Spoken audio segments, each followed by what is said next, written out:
Junior Shakib কিছুদিন আগে তার তৃতীয় বউ তার বোক্কা নিয়ে গেছে, মানে বোক্কাটা আলাদা করছে।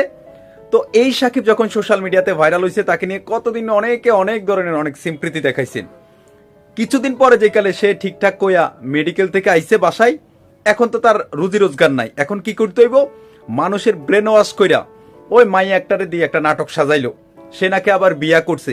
আবার সেই তার বউ মিডিয়ার সামনে আইসা বলছে যে হে সব কিছু ঠিকঠাক আছে, আমি তার সন্তানের মা হইতারুম, জোর গলা বলছে।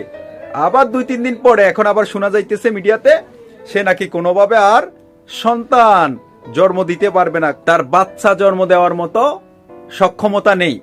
তো দেখেন, যারা মিডিয়াতে কাজ করে আপনাদেরকে মানে টুপি পরায়, হাজার হাজার ভিউ কামায়, ও ডলার কামাইতেছে, ওদের এই সমস্ত ভিডিও, এই সমস্ত নাটক আপনারা অ্যাভয়েড করবেন। এই সমস্ত মাতালদের আপনারা নাটক দেখতে দেখতে সোশ্যাল মিডিয়াতে আমরা